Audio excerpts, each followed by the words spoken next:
you're focused more on wages and increasing the interest rate than on those other Our focus major... is really on price stability, not so much wages. Wages play into that because they're an important cost for business, but they're not. We're not trying to achieve a particular level of wages. We're trying to achieve 2% inflation. Yeah. All right, stop right there, because what you are about to watch is a masterclass in Democrat deflection. Rashida Tlaib steps up, finger wagging, buzzwords loaded, ready to blame inflation on everything except the policies her party pushed. Corporate greed, executive pay, stock buybacks. Basically, if it sounds scary on Twitter, it's guilty. But then reality shows up.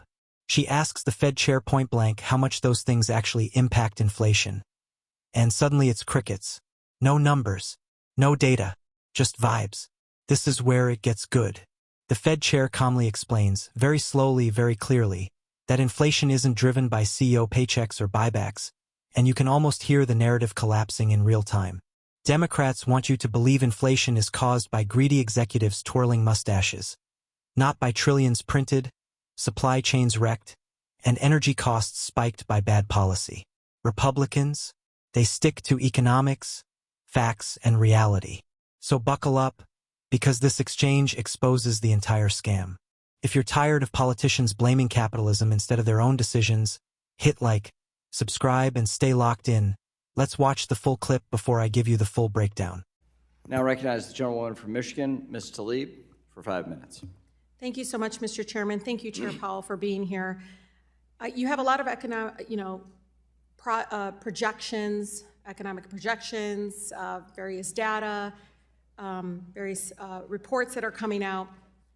How much, and you've studied inflation, right? I mean, obviously, it's your #1 priority right now. How much is inflation impacted by these three things? Corporate profiteering, egregious executive pay, and the use of stock buybacks. So I don't have numbers, but I would say in the case of executive pay and in the case of share repurchases, I can't think of how it would affect inflation. In the case of executive pay, that would be very small in terms of the broader economy. In terms of profits, though, the way I think about that is profits are high. The places where profits are really high is places where there are shortages and supply chain issues. And as those things get better, as they are, you're going to see inflation come down and even prices come down, and you'll see corporate margins come down there. And that'll be part of how inflation comes down. So does that corporate profiteering does impact inflation? You don't have any stats of percentage-wise how much of it? Yeah. Because you seem, I really paid attention to your testimony in the Senate hearing yesterday, and there was a lot of conversation about, my neighbors and residents' wages and so forth.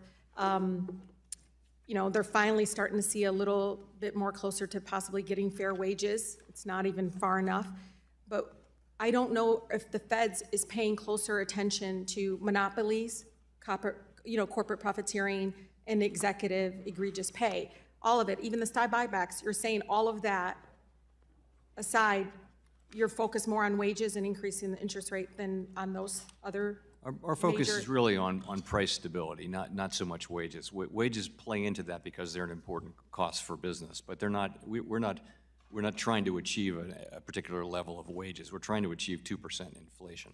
Yeah, and I think it's really important, Chairman, what we saw during the pandemic is, the wealthy and the corporations continued to profit in large scale and still do buybacks and still do really egregious executive pay and benefits and so forth for those at the top.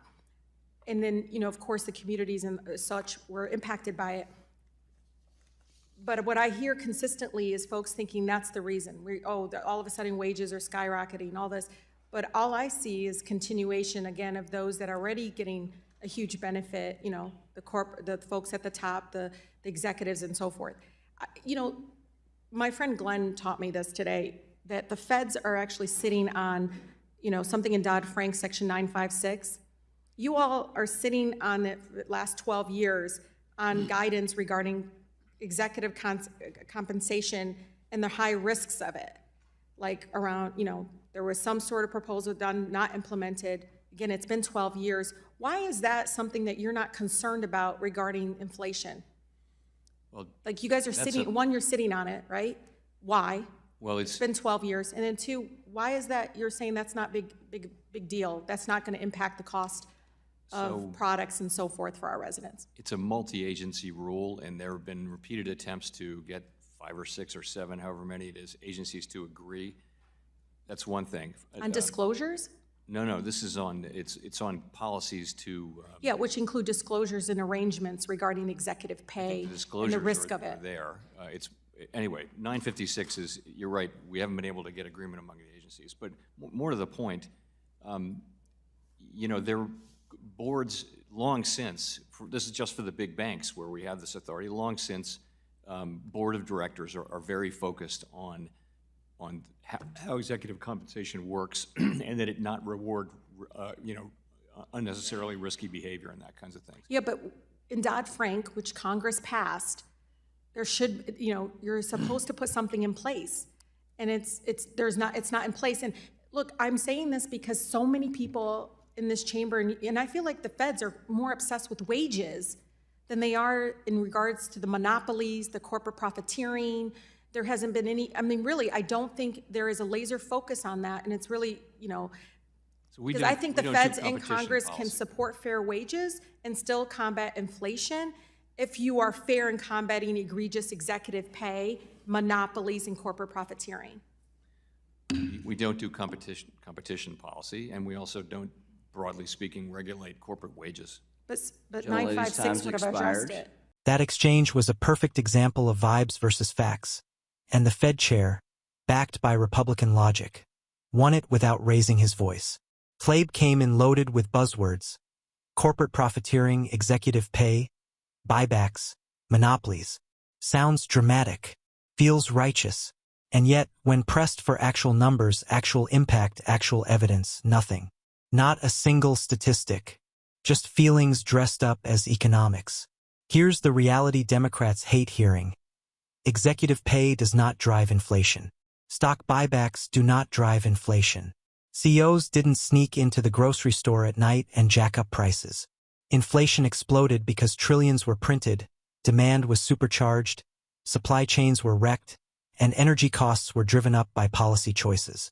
That's Econ 101, not some right-wing conspiracy. And notice the tell. The moment the Fed chair says inflation is about price stability, not punishing companies, not micromanaging wages, Tlaib pivots straight to class warfare. Suddenly it's the wealthy, the corporations, the people at the top.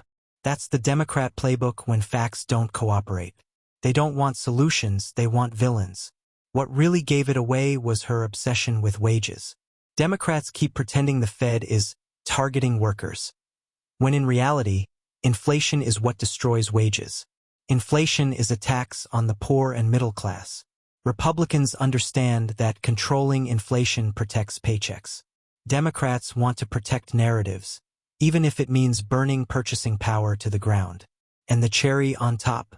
She demands the Fed regulate executive compensation and competition policy, things it literally does not have authority over, then acts shocked when told no.